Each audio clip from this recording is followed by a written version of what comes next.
जय हिंद दोस्तों, आप सभी का हमारे YouTube चैनल पे स्वागत है।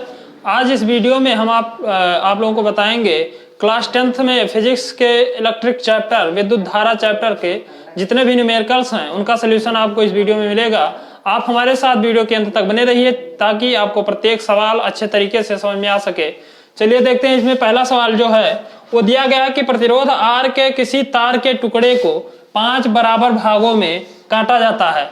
मतलब कोई R प्रतिरोध है और इस तार का कोई है एक टुकड़ा है जो जिसका जो प्रतिरोध है वो R है और उसको क्या किया जाता है 5 बराबर भागों में बांट दिया जाता है। मान लीजिए कोई तार है, इसको क्या किया जाता है 5 बराबर भागों में बांट दिया जाता है, 1 2 3 4 5।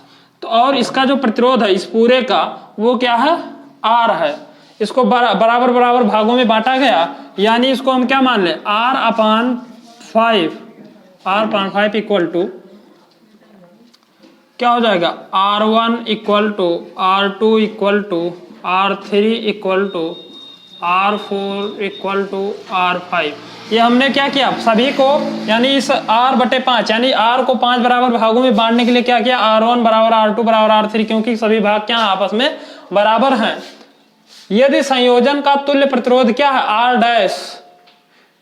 इन टुकड़ों को फिर पार्श्व क्रम में संयोजित कर देते हैं। मतलब इन पांचों टुकड़ों को क्या करते हैं हम पार्श्व क्रम यानी समांतर क्रम में क्या करते हैं जोड़ते हैं, तो हमें संयोजन का तुल्य प्रतिरोध क्या है R मिलता है। तो बताना है कि R/R अनुपात का मान क्या होगा। हमें बताना क्या है कि R/R अनुपात का मान क्या होगा, यही हमें क्या करना है बताना है। तो देखिए हमने R/5 को 5 बराबर भागों में बांट दिया। अब हम क्या निकालते हैं, इनको क्या करते हैं हम तुल्य क्या निकालते हैं पार्श्व क्रम में संयोजित करते हैं, यानी इनका समांतर क्रम में इनको जोड़ते हैं। तो यहां से हमें मिलेगा 1/R, क्योंकि इसका जो तुल्य प्रतिरोध है वो क्या है R है, बराबर 1/R1 plus 1/R2 plus 1/R3 plus 1/R4 plus 1/R5। क्या किया गया है, इनको पांचों को हम पार्श्व क्रम में यानी श्रेणी समांतर क्रम में क्या किए जोड़ दिए। तो यहां से हमें मिला 1/R equal to 1/R1 plus 1/R2 plus 1/R3 plus 1/R4 plus 1/R5, क्योंकि R1 R2 और R3 R4 क्या है आपस में सभी क्या है बराबर हैं। तो यहां से हमें मिल जाएगा क्या 1/R1 का मान भी क्या बराबर है R/5 के बराबर है। R2 का मान भी हमें R/5 के दिया गया है और R3 का मान भी क्या दिया गया है R/5। यानी ये जितने भी इसमें टर्म दिए गए हैं सभी के यहाँ आपस में एक दूसरे के बराबर हैं। तो यहाँ पे हम लिख सकते हैं 1/R equal to 1/R/5। R1 के स्थान पे क्या रख दे R/5। इसी प्रकार यहाँ पे रख सकते हैं 1/R/5, क्योंकि R2 का मान भी किसके बराबर R/5 के। इसी प्रकार 1/R/5, इसी प्रकार 1/R/5 और लास्ट में भी हम R/5। 5 बार है तो 5 बार यहाँ पे लिखेंगे। अब क्या करते हैं हम इसको ऊपर ले जाते हैं। तो यहाँ से हमें मिलेगा 1/R इक्वल टू 5/R। ये कहाँ जाएगा ऊपर जाएगा, नीचे आ जाएगा R। इसी प्रकार यहाँ भी जाएगा तो ये हो जाएगा 5/R। इसी यहाँ भी हो जाएगा 5/R और यहाँ भी हो जाएगा हमारा 5/R और यहाँ भी हो जाएगा हमारा 5/R। क्या करेंगे, इसको हम ऊपर ले जाते हैं तो क्या होता है ये जो उनका निचला क्रम होता है वो ऊपर चला जाता है, यानी इसको हम क्या लिख सकते हैं 1/1 इंटू 5/R। तो इसका इसमें गुणा हो जाएगा तो क्या हो जाएगा 5/R। अब देखिए यहाँ पे क्या है सभी अंश क्या सभी हर क्या है एक समान है। तो जब हर समान होते हैं तो क्या होता है जो अंश होता है वो सभी जुड़ जाता है। तो यहाँ से हमें मिलेगा 1/R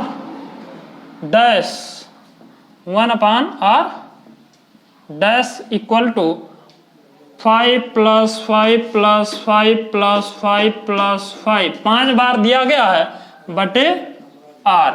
इसको जोड़ेंगे तो यहाँ से हमें मिल जाएगा 1/R इक्वल टू 5 5 10 5 15 5 20 5 25, यानी मिल जाएगा हमें 25/R। क्या मिल जाएगा 25/R, क्योंकि नीचे क्या है हमारा R है। अब क्या होगा, अब देखिए इसका क्या करते हैं तिर्यक गुणा कर देते हैं। यहाँ पे इसका यहाँ पे इसका यहाँ पे ये यहाँ पे आ जाएगा तो क्या मिल जाएगा यहाँ पे हमें मिलेगा R/R इक्वल टू 25/1, यानी नीचे 1 है तो इसका मतलब क्या है कि वो क्या है, उसका मान वही है, मिल जाएगा हमें 25 वाट। इसका जो मान मिला वो क्या मिल गया हमें, R/R' = 25 वाट। यही हो गया हमारा आंसर। उम्मीद करते हैं आपको ये समझ में आया होगा, इसको आप नोट कर लीजिए। अब चलिए देखते हैं हम दूसरा सवाल। अब देखते हैं हम दूसरा सवाल।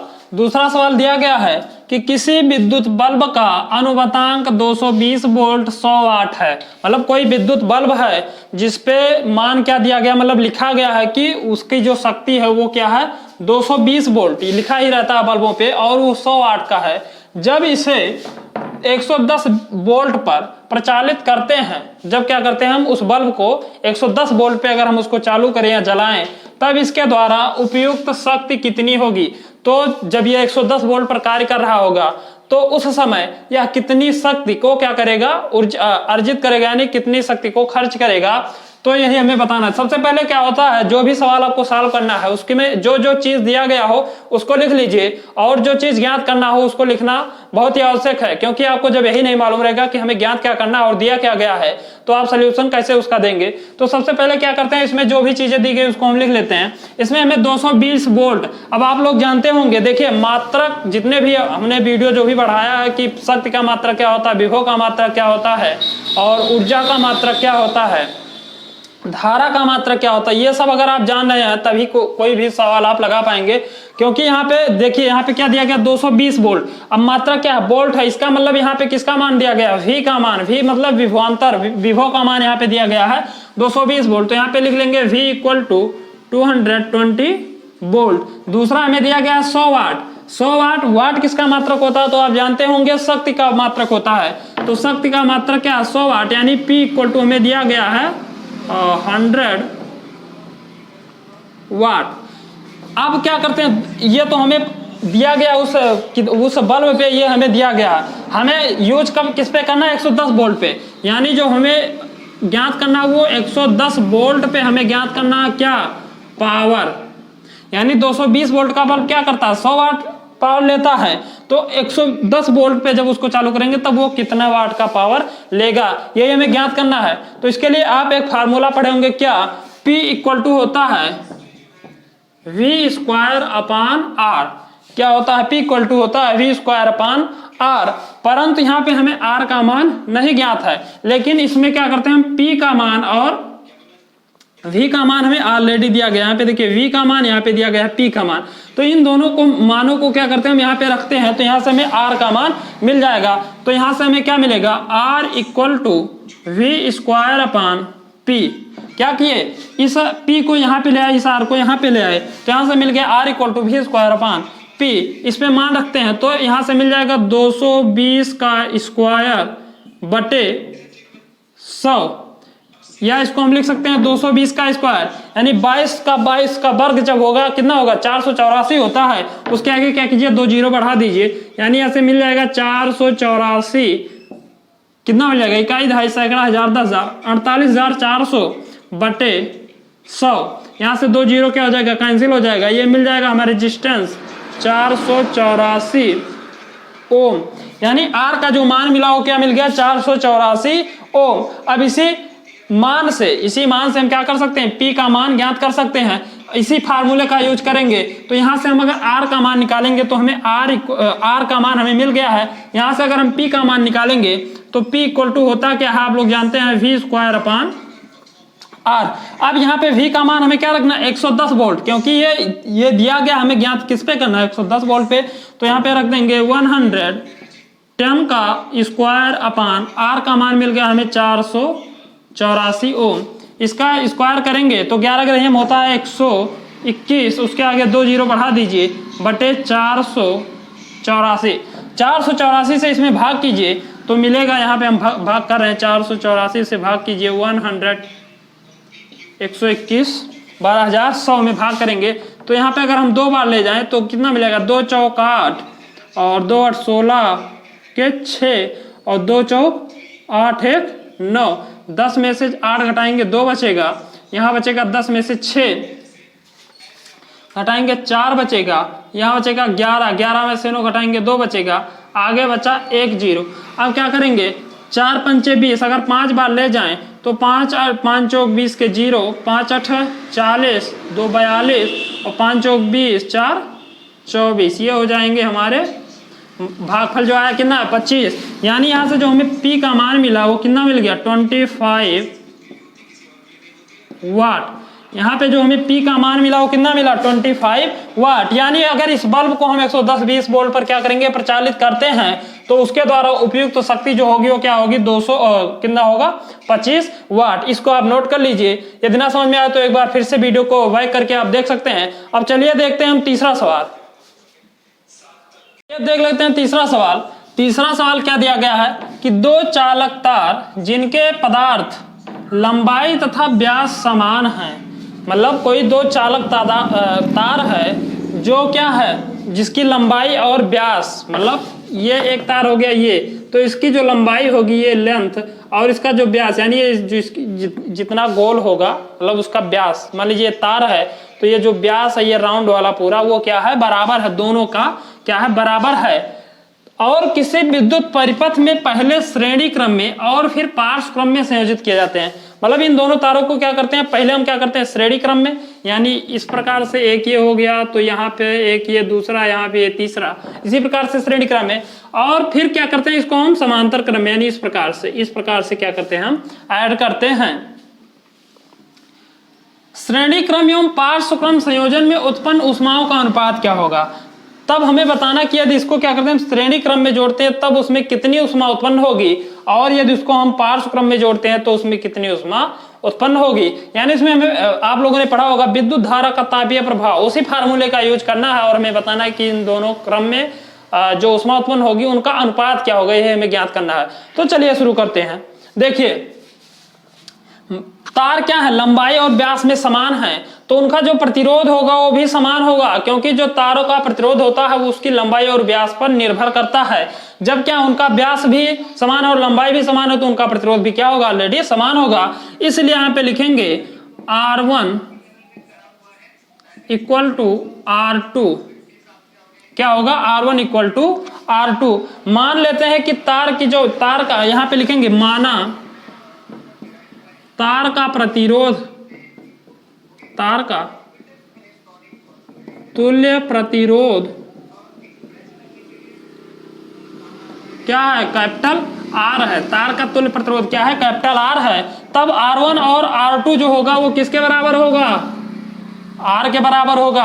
क्यों भैया, क्योंकि उसका प्रतिरोध R है और R1 R2 क्या समान लंबाई और समान व्यास के 2 तार हैं तो इनका जो प्रतिरोध होगा वो क्या होगा कैपिटल R के बराबर होगा। अब क्या करते हैं हम इन दोनों तारों को R1 और R2 को क्या करते हैं श्रेणी क्रम में संयोजित करते हैं। तो यहाँ पे लिखेंगे R1 एवं R2 को श्रेणी क्रम में, इसको संयोजक नंबर 1 बना के छोड़ देते हैं, श्रेणी क्रम में संयोजित करने पर, संयोजित करेंगे श्रेणी क्रम में तो यहां से हमें मिल जाएगा R equal to R1 plus R2। क्या लिख सकते हैं R equal to R1 plus R2, या इसको हम लिख सकते हैं R equal to 2R1। 2R1 क्यों लिख सकते हैं, चूंकि R1 जो है वो R2 के बराबर है। क्यों भैया, चाहे R1 क्या R2 के बराबर है तो हम चाहे इस R1 को R2 लिख दें R2 को R1। यानी यदि हमें क्या कहा गया है कि आम बराबर सेब, मतलब कह दिया गया कि जो आम है वो सेब के बराबर है, तो चाहे हम सेब को लिख दें आम को लिख दें बात तो वही होगी क्योंकि दोनों क्या आपस में बराबर हैं। तो इसी प्रकार यहाँ पे है क्या कि तार का जो प्रतिरोध R1 है वो R2, ये दोनों क्या आपस में बराबर हैं यहाँ पे। तब चाहे हम R1 यहाँ पे लिख दें या R2 लिख दें, यहाँ इसको हम 2R2 भी लिख सकते हैं। इसको बना लेते हैं समीकरण नंबर 2, यानी R का जो हमें श्रेणी क्रम में संयोजन मिला वो क्या मिल गया 2R1। अब क्या करते हैं R1 और R2 को समांतर क्रम में यानी पार्श्व क्रम में संयोजित करते हैं। अब लिखेंगे और R1 एवं R2 को पार्श्व क्रम में संयोजित करने पर संयोजित करने पर पार्श्व क्रम में संयोजित करेंगे तो यहां से मिलेगा 1/r equal to 1/r1 plus 1/r2। क्या मिलेगा 1/r क्या मिल जाएगा 1/r equal to 1/r1 plus 1/r2। आप पार्श्व क्रम पढ़े होंगे, यदि नहीं पढ़े हैं तो वीडियो हमने अपलोड कर दिया, आप जाके वहां से पढ़ लीजिएगा। इसको और आगे बढ़ाएंगे तो यहां से मिलेगा 1/r इक्वल टू 2/r1। क्या लिख सकते हैं 2/r1। कैसे लिख दिया इसको भी विस्तार से बता दे रहे हैं। r1 और r2 का मान क्या आपस में बराबर है, तो हम चाहे r1 को r2 लिखें या r2 को r1, दोनों का मान क्या है बराबर है। तो आप लोग जानते हैं जब अंश का हर का मान क्या होता है बराबर होता है, तो अंश होता है वो क्या होता है ऑलरेडी जुड़ जाता है, यानी 1 + 1/r1, या यहां से मिल जाएगा 1/r इक्वल टू 2/r1 मिल गया। इसको बना देते हैं समीकरण नंबर 3। अब हमें ज्ञात क्या करना है, आप लोग जानते हैं कि हमें बताना क्या है कि श्रेणी क्रम एवं पार्श्व क्रम संयोजन में उत्पन्न उष्माओं का अनुपात। हमें क्या बताना है कि उष्मा कितनी उत्पन्न होगी। तो आप लोग एक फार्मूला पढ़े होंगे विद्युत उष्मा का तापीय प्रभाव में, क्या H equal to v² T/r, ये आप एक फार्मूला पढ़े होंगे। इसी फार्मूले पे हम क्या करेंगे, श्रेणी क्रम और पार्श्व क्रम दोनों संयोजनों का मान यहाँ पे हम क्या कर देंगे, रख देंगे और सॉल्व करेंगे, फिर उनका अनुपात निकालेंगे, जो मान मिलेगा वही आंसर हो जाएगा। तो क्या करते हैं यहाँ पे रखेंगे इसको समीकरण नंबर, चूंकि यहाँ पे लिखेंगे चूंकि H equal to v² T/r, इसलिए समीकरण नंबर 2 से, समीकरण 2 से इससे यानी r के स्थान पे क्या रख देंगे 2r1, यहाँ पे क्या रख देंगे 2r1। यहाँ से हमें मिल जाएगा समीकरण 2 से H equal to v² T/2r1। ये आपको दिख नहीं रहा होगा, मैं यहाँ पे आपको दिखा रहा हूँ। देखिए क्या मिल जाएगा H equal to v² T/2r1, ये हो गया। अब देखिए इसको बना देते हैं हम समीकरण नंबर 4। अब क्या करते हैं हम इसी r ये समीकरण 3 से यहाँ पे जो हमें r का मान मिला है, यहाँ से r का जो मान मिलेगा इसको अगर ऊपर कर देंगे तो यहाँ से मिल जाएगा r इक्वल टू r1/2। क्या मिल जाएगा r1/2। इसको हम समीकरण नंबर 3 बनाते हैं। r का जो मान मिलेगा यहाँ से मिल जाएगा r1/2। अब क्या करेंगे, यही इसी मान में इसको ऊपर मिटा दे रहे हैं, उसके बाद इसको लिखते हैं। देखिए क्या करेंगे, इसी समीकरण इसको बना देते हैं H equal to v² T/r में समीकरण कौन सा 3 का मान रखने पर यहां से हमें मिल जाएगा H equal to v² T/r के स्थान पे हमें मिला r1/2। क्या मिला है r1/2। इसको एक स्टेप और बढ़ाएंगे तो यहाँ से मिलेगा H इक्वल टू, ये 2 ऊपर चला जाएगा तो यहाँ से मिल जाएगा 2v² T/r1।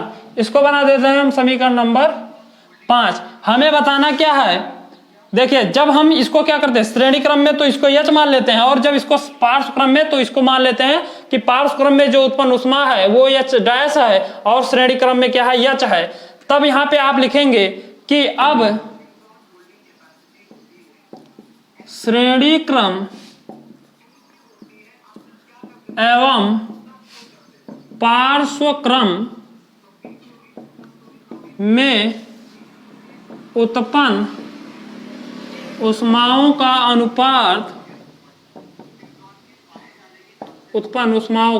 अनुपात, क्या होगा, श्रेणी क्रम को हम H माने हैं तो यहां से क्या मिल जाएगा, इसको आप नोट कर लीजिएगा बैक करके।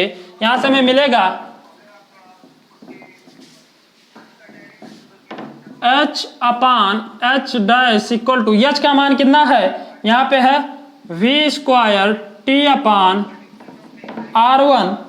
2r1। क्या है v² T/2r1 एवं H' का मान क्या है बट्टे में, इसके भी बट्टे में क्या है H' का मान यहाँ पे है 2v² T/r1। अब क्या करते हैं हम इसको ऊपर ले जाएंगे तो यहाँ से हमें मिल जाएगा H/H' इक्वल टू, इसको क्या करेंगे, ऊपर ले जाएंगे तो मिलेगा हमें v square T upon 2r1 into, ये भाग में ऊपर जाएगा तो गुणा में हो जाएगा, r1 अपान 2v स्क्वायर टी। यहां से देखिए v स्क्वायर टी से v स्क्वायर टी कैंसिल हो जाएगा, r1 से r1 कैंसिल हो जाएगा, हमें मिलेगा क्या, h upon h dash equal to 1 upon 4, 2 का गुणा 2 में करेंगे तो कितना मिलेगा, 2 2 जा 4, यानी जो श्रेणी क्रम में एवं पार्श्व क्रम में उत्पन्न ऊष्माओं का अनुपात होगा वो हो जाएगा क्या, h अनुपाते h डैश इक्वल टू 1 अनुपाते 4। उनका जो अनुपात होगा क्या होगा, 1 अनुपाते 4 का होगा। यही आपको सॉल्व करना है। उम्मीद करते हैं आपको इतना अच्छा समझ में आया होगा।